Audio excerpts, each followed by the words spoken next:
करते हैं। मेरी सुप्रीम कोर्ट ऑफ पाकिस्तान से गुजारिश है, इंक्वायरी करना चाहते हैं मुझे बुला लें, अरशद शरीफ के दोस्तों को बुला लें, जो लोग रोजाना उनके साथ राब्ते में रहते थे, चाहे वो पॉलिटिशियन है चाहे वो जर्नलिस्ट है, उनको बुला लें। हम आपको बताते हैं कि हमें कौन थ्रेट कर रहा था, हम आपको बताते हैं कि हमें किसने बुलाकर धमकियां दी। मैं मौजूद हूं ना, मुझे बुला के पूछ लें, मैं आपको बता देता हूं।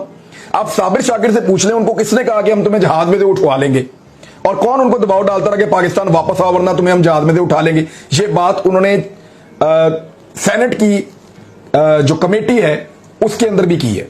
सेनेट की जो कमेटी है उसके अंदर उन्होंने साबिर शाकिर साहब ने ये बात की है।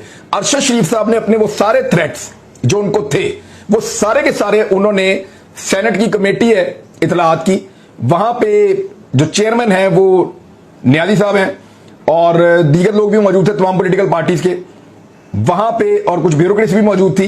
वो रिकॉर्ड के ऊपर है, मैंने भी वहां पे 2 मरतबा बात की है। वहां पे अरशद शरीफ साहब ने 2 मरतबा बात की है, अंग्रेजी में बात की है, प्रॉपर सबूतों के साथ बात की है, बाकायदा बताया कि उनको किससे थ्रेट है और किस लेवल के थ्रेट है। फिर उसके बाद साबिर शाकिर साहब ने रोते हुए बात की है और उन्होंने बताया कि उनको किस लेवल के थ्रेट है और किस किस्म की धमकियां दी गई हैं। तो ये सारा कुछ रिकॉर्ड के ऊपर मौजूद है, आप वो फुटेज निकालें, उस फुटेज को देखें, आपको पता चल जाएगा। अगर फिर भी नहीं, आप चाहते हैं कि इसके ऊपर फैक्ट्स के ऊपर बात हो और फैक्ट्स से कोई दूर ना हटे, तो ये तो सबसे अच्छी बात है। तो फैक्ट्स हमारे पास हैं, आप हमें बुलाइए, हम आपको बताते हैं वो कौन लोग हैं जिन्होंने हमें धमकियां दी। हम आपको बताते हैं किन किन अल्फाज में धमकियां दी। एक ने तो यह भी कहा कि टांग के ऊपर टांग रख के ना दूसरे हाथ से टांग खींच के बीच में से 2 कर देंगे, चीर देंगे। एक ने यह भी कहा था, एक ने यह भी कहा था कि देखो ना अहमद मीर को और अफसार आलम को गोलियां लगी तो नाम हमारा लग जाता है, इस किस्म का थ्रेट भी दिया गया था। हम बंदा मरवा भी सकते हैं, इस किस्म का थ्रेट भी दिया गया था। और तुम्हें फैंटी भी लग सकती है, इस किस्म का थ्रेट भी दिया गया था। डिफरेंट थ्रेट्स दिए जा रहे थे। बल्कि एक साहब का जब इस्लामाबाद में पोस्टिंग हुआ तो मुझे यह बताया गया, एक साहब ने फोन करके बताया कि बहुत रफ ऑफिसर आ गए, बच जाओ। मुझे इस्लामाबाद में जो सीनियर तरीन सहाफी हैं उन्होंने कहा कि बाकायदा हमें कहा गया कि सीधे हो जाओ सारे, नहीं तो SHO आप समझ लें कि आ गया है, अब वो आपको नहीं छोड़ेगा। और उसके बाद हालात बहुत खराब हो गए थे। तो ये जो है वो हालात अब आपके सामने हैं और ये चीजें हम आपको बता सकते हैं, हम आपको बता सकते हैं, एक एक फैक्ट बता सकते हैं, बंदों के नाम बता सकते हैं कि किस बंदे ने कौन सी वाली धमकी किस वक्त हमें और किस अंदाज में दी थी और किस जगह पे बिठा कर दी थी। ये सारा कुछ हम आपको बता सकते हैं। आप हमें बुला लें, हम ये फैक्ट्स आपके सामने रख देते हैं। अरशद शरीफ साहब मौजूद नहीं है, उनके ऊपर जो पर्चे हुए, मेरे ऊपर जो पर्चे हुए, समी इब्राहिम पे जो पर्चे हुए, साबिर शाकिर पे जो पर्चे हुए, बाकी लोगों में जो पर्चे हुए, उन सबका पैटर्न एक ही है। एक ही पैटर्न के ऊपर मुकदमे जो हैं वो एक ही तरह के लोग करवाते हैं और उन्हीं मुकदमात की वजह से हम सब परेशान थे।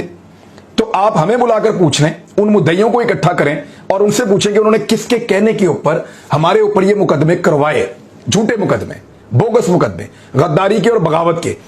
एक आदमी आया मेरे पास अरशद शरीफ साहब के घर पे, उसने आगे मुझे ऐसे मोबाइल दिखाया यूं, और उसने कहा ये देखो ये तुम्हारा घर है ना, ये है ना तुम्हारा घर। मैंने कहा जी ये मेरा घर है। फिर उसने मुझे कहा ये देखें यहां आप ठहरे हुए हैं, यहां पे जो आप इस्लामाबाद में ठहरे हुए हैं, आप इस घर पे ठहरे हुए हैं। और आगे किया उसने एक दफा और उसने कहा ये वो कमरा है जहां पे आप ठहरे हुए हैं। समझ आ रही है बात की आपको? तो मेरी उनके साथ तो 1-2 सख्त जुमलों का तबादला हुआ और वो साहब मुझे धमकाकर चले गए। मुझे और भी कुछ दिखाया उन्होंने, वो मैं यहां बोलना नहीं चाहता, बाकी लोग भी वीडियो सुनते हैं, मेरी फैमिली के लोग भी हैं। बात का खुलासा यह है कि हमें सियासतदान नहीं मार सकते, इनकी ये औकात ही नहीं है, ये इस काबिल ही नहीं है। हमें मारा एस्टेब्लिशमेंट ने और हमेशा एस्टेब्लिशमेंट मारती है और वही सबको मारते हैं। पहले भी वही मारते थे, आज भी वही मारते हैं। और एस्टेब्लिशमेंट जो है वो हमें एक लट्टू की तरह घुमाए इस मुल्क के अंदर। यानी मैंने ये भी देखा कि ये जो FIR होती है ना गद्दारी की और बगावत की, ये बगावत की और गद्दारी की FIR का कॉपीराइट कभी भी सियासतदानों के पास नहीं रहा। ये चरसी भंगी और जराइम पेशा लोगों से करवाई जाती है और इसके पीछे वो ताकतवर एस्टेब्लिशमेंट होती है जिसके पास इन FIR का कॉपीराइट है।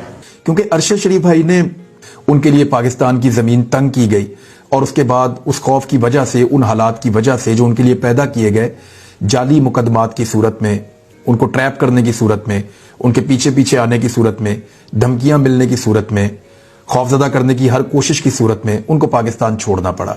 फिर उन्हें एक और मुल्क छोड़ने पर भी मजबूर किया गया और फिर उनको दोबारा वीजा नहीं मिल रहा था। जिसके बाद वो शहीद हो गए। लेकिन मैं ये बात जानता हूं कि हमें धमकाने वाले कुछ चंद लोग थे जो लगातार ये धमकियां दे रहे थे, लेकिन सिलसिला चलता रहे चाहे रुक जाए, हम नहीं रुकने वाले। हम सच बोलते रहेंगे। अरशद शरीफ सच बोलता रहा, सच बोलते बोलते चला गया। हम सच बोलते रहेंगे, जब तक जिंदगी लिखी है तब तक जीते रहेंगे।